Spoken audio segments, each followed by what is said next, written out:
Hello students, मैं नरेंद्र पाटीदार आप सभी का एक बार फिर आधारशिला कोचिंग क्लासेस में स्वागत करता हूं। हमने क्लास 10 की सीरीज जो चालू की है उसमें हमने अभी तक चैप्टर नंबर 12 की बात कर ली है। आज हम chapter number 13 surface and area and volume पढ़ेंगे। तो मैं सबसे पहले आपको इन टॉपिक्स पर चर्चा करूंगा और इनके बारे में, इनके फॉर्मूलाज, इनके वॉल्यूम की बात करेंगे हम, यानी कि इनसे रिलेटेड इनके सरफेस एरिया और वॉल्यूम कि हम यहाँ पर अभी चर्चा करेंगे। एक एक करके मैं आपको बताऊंगा, पर इनका एक्सप्लेनेशन मैं क्लास 9 में कर चुका हूँ। तो आपको याद रखना है कि क्लास 9 में हमने इनको बहुत डिटेल में पढ़ा है। तो यहाँ पर मैं सिर्फ इनके फॉर्मूलाज आपको लिखवाऊंगा। हम लास्ट वाले पे थोड़ी ज्यादा चर्चा करेंगे क्योंकि ये हमारा 10th का नया टॉपिक है, फ्रस्टम ऑफ कोण। तो आइए स्टूडेंट स्टार्ट करते हैं सबसे पहले क्यूब से। तो क्यूब क्या होता है ये सभी को पता है ना। क्यूब क्या होता है? जिसकी 6 स्क्वायर फेसेस होते हैं, है ना। स्क्वायर फेसेस होते हैं, ओके। कितने? 6 स्क्वायर फेसेस। आया समझ में सभी को? इसका डायग्राम मैं बना देता हूं। हम सभी के डायग्राम बनाएंगे और उन पर चर्चा करेंगे तो आपको जल्दी समझ में आएगा। ये देख लें आप, ये एक क्यूब है, इसके सारे फेसेस, इनको फेस बोलते हैं। किनको? जैसे ऊपर है, ये एक इधर साइड में है, एक राइट लेफ्ट साइड में है, एक नीचे है, एक सामने की ओर है और एक पीछे की ओर है ना। तो टोटल कितने फेस है इसमें? 6 स्क्वायर फेसेस है। अब इनका एरिया क्या होगा, यानी कि इनका सरफेस एरिया क्या होगा, इनका टीएसए क्या होगा, टोटल सरफेस एरिया क्या होगा, इनका वॉल्यूम क्या होगा, इनकी डायगोनल क्या होगी, इन पर अभी हम चर्चा कर लेते हैं। तो सबसे पहला नंबर हम डालेंगे टीएसए का, यानी कि total surface area. Okay, total surface area of a cube. अब टोटल सरफेस एरिया, तो टोटल कितने फेज है बेटा? 6 फेज है और स्क्वायर फेज है। तो हम अगर एक को ए बोलेंगे तो बाकी के भी क्या होंगे? ए। आया समझ में? अब देखो यहाँ पर a इंटू ए है ना। एक स्क्वायर निकालना है तो हम साइड इंटू साइड करते हैं, तो a इंटू ए स्क्वायर। ऐसे टोटल कितने हैं? 6, तो यहाँ हो जाएगा 6 इंटू ए स्क्वायर। आया समझ में? ये हो गया आपका टोटल सरफेस एरिया। बात करें हम सेकंड की, यानी कि लेटरल सरफेस एरिया। तो लेटरल सरफेस एरिया में बेटा जो ऊपर का छत होता है, यानी कि फ्लोर होता है, और नीचे का जो हमारा फर्श होता है, उन दोनों को हम हटा देते हैं। तो यहाँ पर कितना हो जाएगा? अगर 2 फेस में हटा देता हूं तो बचेंगे कितने? 4, तो 4 इंटू ए स्क्वायर। आया समझ में? सी वाला देखें, सी में हम देखेंगे क्या? Diagonal of a cuboid, cube, diagonal of a cube, ये हम देखने वाले हैं, ठीक है। अब डायगोनल ऑफ ए क्यूब क्या होगी? तो वो लॉन्गेस्ट लेंथ जो उस कमरे में, या कोई भी ऐसा क्यूब का शेप का कोई भी कमरा हो तो उसमें वो लेंथ ज्यादा से ज्यादा फिट हो। यानी कि हम अगर एक पाइप लेकर आते हैं और पाइप को अगर हम एक कोने से दूसरे कोने में मिलाते हैं तो वो लेंथ नहीं होगी, है ना। वो लेंथ आपकी ज्यादा नहीं होगी। हम क्या करेंगे? सामने वाले कॉर्नर के एक कोने से, तो जो उसके जस्ट अपोजिट कोना है नीचे की ओर, उससे अगर हम कोई सी लेंथ टच करेंगे तो वो सबसे लंबी लेंथ होगी और वही उसकी क्या कहलाएगी? डायगोनल कहलाएगी। मैं यहाँ पर आपको एग्जांपल के थ्रू बता देता हूँ, इसमें समझा देता हूँ। जैसे कि ये कोना है बेटा, तो इस कोने से मैं इस कोने को टच करूंगा। क्यों? क्योंकि यही वो लॉन्गेस्ट लेंथ होगी इस क्यूब की जो इसके अंदर फिट हो सकती है, ठीक है। सबसे ज्यादा लंबी लेंथ, तो यही आपका होगा डायगोनल। तो जो डायगोनल होती है वो होता है √3 इंटू 8। मैं यहाँ पर डायरेक्ट फॉर्मूला लिख रहा हूँ। ये सब चर्चा हम 9th में कर चुके हैं, इसलिए मैं यहाँ पर डायरेक्ट फॉर्मूले से बात करूंगा। डी वाला है हमारा वॉल्यूम। तो वॉल्यूम क्या होगा? अब इसके अंदर कितनी ऑक्यूपाइड स्पेस है, मतलब कितना इसके अंदर हम सामान डाल सकते हैं, पानी भर सकते हैं, ये जो भी इसके अंदर कैपेसिटी है ना, कंट्रोल करने की या कैपेसिटी है उसके अंदर ऑक्यूपाइड स्पेस को फिल करने की, तो वो क्या होगा? इसका वॉल्यूम होगा। तो वॉल्यूम क्या होगा आपका? सभी को पता है, ए क्यूब। अब देखो यूनिट की बात करते तो इन दो की यूनिट क्या होगी आपकी? इन दोनों की यूनिट हो जाएगी आपकी स्क्वायर यूनिट। आया समझ में? क्योंकि एरियाज है।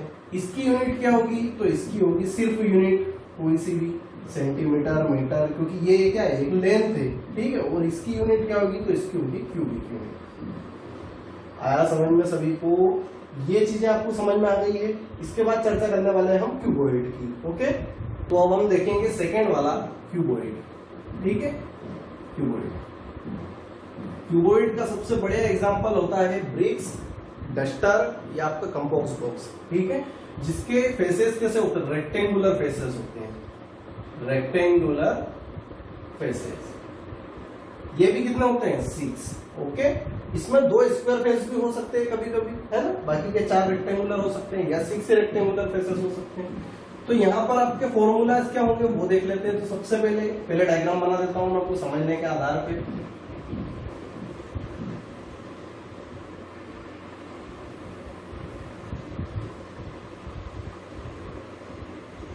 ये कुछ इस तरह का डायग्राम रहेगा, ये हमारी लेंथ होगी, ये हमारी ब्रेड्थ होगी, ठीक है, और ये हमारी क्या होगी, हाइट, ओके। यहां से हम फॉर्मूले बनाएंगे। सबसे पहले बात करें टीएसए की, total surface area of a cuboid. तो क्या होगा बेटा, तो आप देख रहे हैं लेंथ इंटू हाइट, एक ये वाला फेस और इसी के सेम पीछे एक फेस, यानी कि 2 फेस। ऐसे ही लेंथ इंटू ब्रेड्थ, एक नीचे वाला फेस एक ऊपर वाला फेस, तो ऐसे ही 2 फेस। और इधर से होगा एक आपका बी इंटू एच, तो ऐसे ही इधर 2 फेस, ठीक है। तो टोटल कितना हो जाएगा, 2 into L B plus B H plus H. ये आपका क्या होगा, टोटल सरफेस एरिया होगा। सेकंड बात करें हम एलएसए की, तो एलएसए में आपके 2 इंक्लूड नहीं होंगे। कौन सा फेस इंक्लूड नहीं होंगे, तो एक तो ऊपर वाला और एक नीचे वाला, यानी लेंथ इंटू ब्रेड्थ वाला दोनों ही फेस आपके इंक्लूड नहीं होंगे। तो फॉर्मूला क्या बन जाएगा, अगर लेंथ ब्रेड्थ हटा देते हैं तो बीएच प्लस एचएल बचेगा। आपके पास क्या बचेगा, बीएच प्लस एचएल, जिसमें से हम क्या कर सकते हैं, एच कॉमन ले सकते हैं। तो ये हो जाएगा आपका क्या, 2 इंटू एच ब्रैकेट में एल प्लस बी। अब आप ध्यान से देखिए, ये एच में यहां पर कर देता हूं, ठीक है। 2 इंटू लेंथ प्लस ब्रीथ आपका पेरीमीटर भी होता है, तो इसको एक और लिख सकते हैं। तो perimeter of a rectangle into height, ठीक है। ये भी एक फॉर्मूला है आपका एलएसए का। अब बात करें डायगोनल की, तो डायगोनल जो होगी इसमें क्या होगी, इसमें होगी root of L square plus B square plus H square. आया समझ में सभी को। इसका वॉल्यूम क्या होगा, तो वॉल्यूम में क्या, देखो वहां कहा था हमने ए इंटू ए, ठीक है। नया करेंगे length into breadth into height, तो volume length into breadth into height, ठीक है। यूनिट की मैं पहले ही चर्चा कर चुका हूं कि एरियाज की यूनिट होती है आपकी स्क्वायर यूनिट, वॉल्यूम की यूनिट होती है क्यूबिक यूनिट, और कोई भी डायगोनल या लेंथ हो तो उसकी यूनिट होती है सिर्फ यूनिट, ओके। आया समझ में ये सभी को। अब इसके बाद बात करेंगे हम सिलेंडर की, तो ये राइट डाउन कर लो। तो अब हम थर्ड वाला देख रहे हैं सिलेंडर, ये लिखा मैंने यहाँ सिलेंडर। अब सिलेंडर क्या होता है, तो सिलेंडर के एग्जाम्पल आपने गैस की टंकी देखी होगी, ठीक है। उसके बाद जो वाटर की कैन होती है ना, गोल शेप में जो होती है, वो आपने देखी होगी। आपको ये जो मेरा मार्कर दिख रहा है, ये भी किस शेप का है बेटा, ये भी एक सिलेंडर के शेप का है, ठीक है। ऐसे आपने ऑयल पेंट के डब्बे देखे होंगे, तो वो भी आपके किस शेप में होते हैं, सिलेंडर के शेप में होते हैं। मैं यहाँ पर डायग्राम बना देता हूँ, उसके बाद हम चर्चा करेंगे।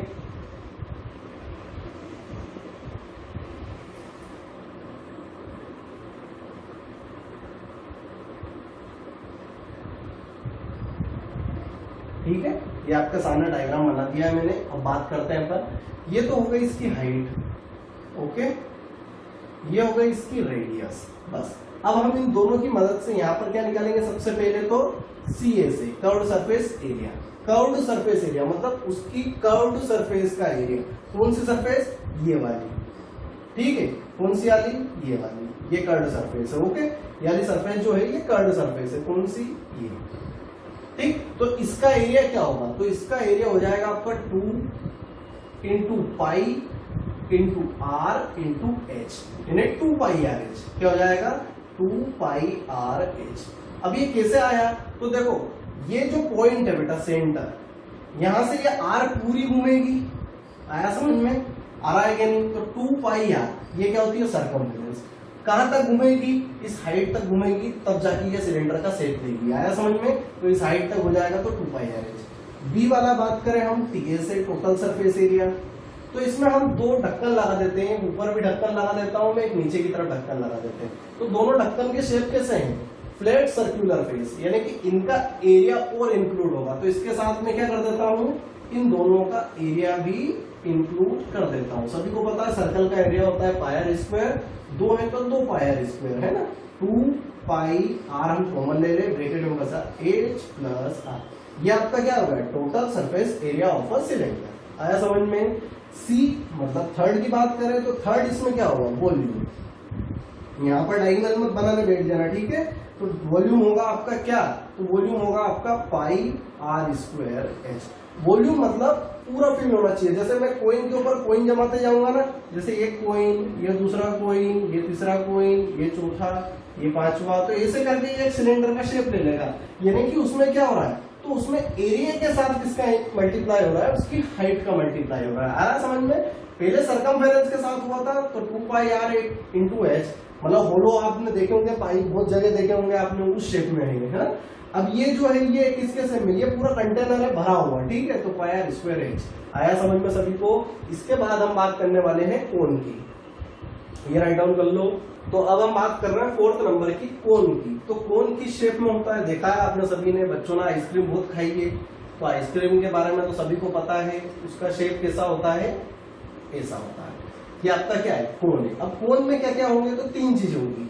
पहली हाइट होगी, दूसरी रेडियस होगी, और तीसरी ये वाली स्लांट हाइट होती है। तो ये स्लांट हाइट इसको क्यों बोलते हैं, क्योंकि ये स्लांट है, थोड़ी सी झुकी हुई है, टिल्ट है, ठीक है। ये आपकी एल, ये एच और ये आर। अब बात करें कोन के फॉर्मूलाज की, ठीक है। तो कोन के क्या क्या फॉर्मूले होंगे, तो सबसे पहले तो हम सीए से निकाल लेते हैं बेटा। सीए से क्या होगा, तो पाई आर एल होता है। क्या होता है, पाई आर इंटू एल। एल का फॉर्मूला क्या होगा, स्लांट हाइट का, तो ये मैं यहां लिख देता हूं, इसको बोलते हैं स्लांट हाइट। स्लांट हाइट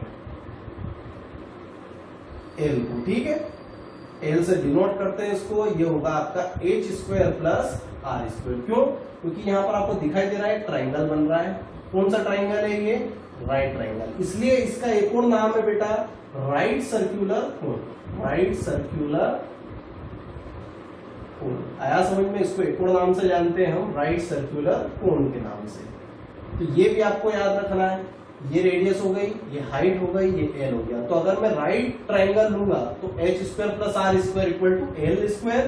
तो एल निकालने के लिए root of H square plus R square होता है फॉर्मूला, ठीक है।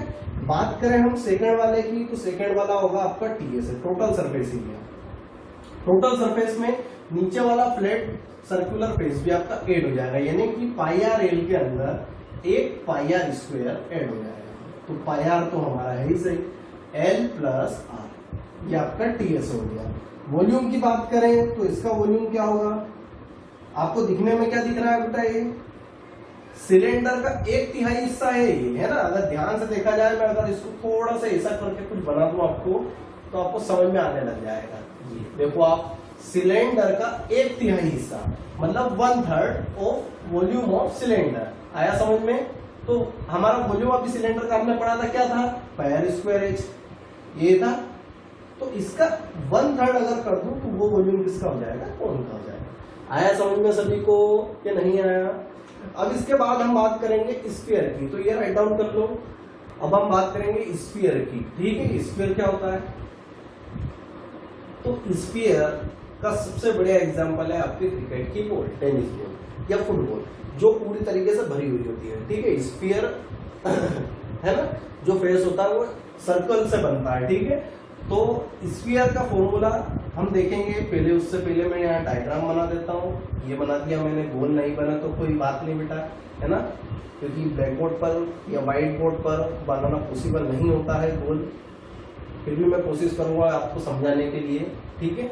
ये हो गया हमारा स्फीयर, कैसा रहेगा, तो ये इस शेप में रहता है ना। क्रिकेट की बॉल आपने देखी होगी, आपको आ जाएगा समझ में सर, ठीक है, ठीक। अब यहाँ पर क्या होता है फॉर्मूला, तो इसमें होगा सरफेस एरिया। यहाँ पर कर्व्ड सरफेस एरिया या लेटरल सरफेस एरिया नहीं होगा, सिर्फ सरफेस एरिया होगा, जो कि होगा आपका 4 पाई आर स्क्वायर, है ना, 4 पाई आर स्क्वायर। बी वॉल्यूम होगा आपका 4/3 पाई आर क्यूब। आया समझ में। बस इतना ही हमें यहाँ पर देखना है। इसके बाद हम बात करेंगे हेमिस्फीयर की, तो मैं भी यही चर्चा कर लेता हूँ हेमिस्फीयर की, क्योंकि इसी से रिलेटेड है। हेमी मैंने आधा, किसका, स्फीयर का आधा, तो इसको कहते हैं हम हेमिस्फीयर। हेमिस्फीयर कैसा दिखेगा, तो ये कुछ इस शेप का दिखेगा। ठीक है, ये हो गया आपका हेमिस्फीयर।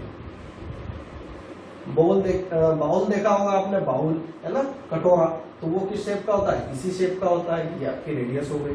ठीक है, तो हेमिस्फीयर का कर्व सरफेस एरिया होता है। क्यों? क्योंकि इसका जो टीएस है वो ऊपर के फेस से मिलकर बनेगा।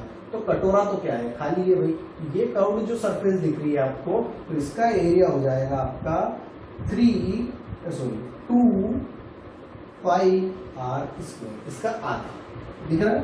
अब बात करें हम टीएसए की, तो टीएसए में एक एरिया और जुड़ जाएगा, वो है ऊपर का फ्लैट सर्कुलर फेस। तो 2 पाई r square plus pi r square, तो ये हो जाएगा आपका कितना, 3 पाई r स्क्वायर। ये दोनों एरियाज है, इनकी यूनिट होगी स्क्वायर यूनिट।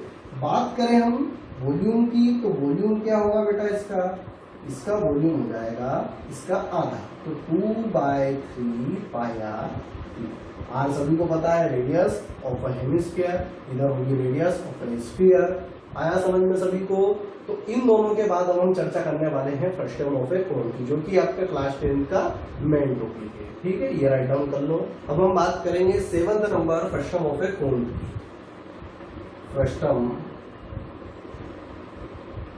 ऑफ अ कोन, इसको फ्रस्टम ऑफ अ कोन क्यों बोला जाता है, तो आप देख लो, एक कोन है ना, ये कोन है, इसकी मैं स्लाइस करता हूं बीच में से, कहां से, बीच से, तो ये पैरेलल होगी किसके, इस नीचे वाले फ्लैट सर्कुलर फेस के प्लेन। ठीक है, ये दोनों पैरेलल है आपस में, कैसी है, ये पैरेलल है, इतना ध्यान रखना। ठीक है, ये दोनों जो मैंने स्लाइस करी है किसी पैरेलल है, तो इसमें से एक शेप निकल के आया जो कि कुछ इस तरह का है। किस तरह का है,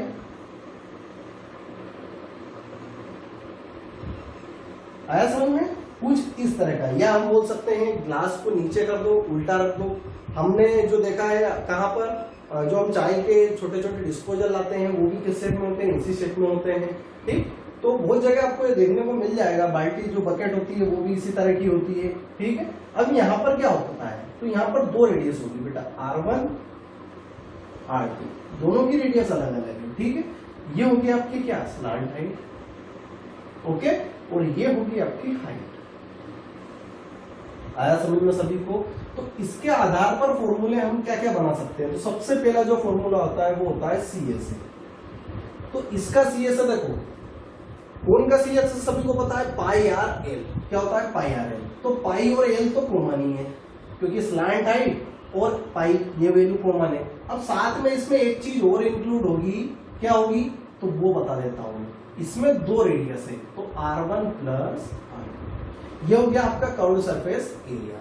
एल इसका क्या होगा, तो एल की भी बात करते हैं, स्लैंट हाइट की बात करते हैं, तो स्लैंट हाइट होगी इसकी h स्क्वायर प्लस, अब यहां पर देखो, अगर मैं ये स्लैंट हाइट निकालना चाहता हूं तो R1 माइनस R2 करूंगा तो ये आएगा R1 माइनस R2। ठीक है, तो ये हो जाएगा R1 माइनस R2 का होल स्क्वायर, ये हो गई आपकी स्लैंट हाइट। ठीक है, सेकेंड बात करूं तो इसके टीएसए की, तो देखो ये तो रहेगा ही सही है ना, जो कर्व्ड सरफेस एरिया होता है वो तो इंक्लूड होता ही है। साथ में इसमें दो क्या होंगे, फ्लैट सर्कुलर फेस, जिनकी रेडियस अलग अलग है। तो एक होगा पाई R1 स्क्वायर प्लस एक होगा आपका पाई R2 स्क्वायर। आया समझ में? ये दो चीजें आपको समझ में आ गई, अच्छे से क्लियर है। इसका नेक्स्ट जो फॉर्मूला होता है वॉल्यूम का, वो होता है वॉल्यूम इज इक्वल टू होता है 1/3, क्योंकि कौन से ही बना है तो कौन का होता है 1/3 पाई, ये भी कॉमन, h ब्रैकेट में R1 square plus R2 square plus R1 R2। ठीक है, ये होता है इसका वॉल्यूम। अब ये कहां से आया है तो मैं आपको यहां पर इसका डेरिवेशन करके बताऊंगा। ठीक है, तो ये आपको समझ में आया इतना अभी तक?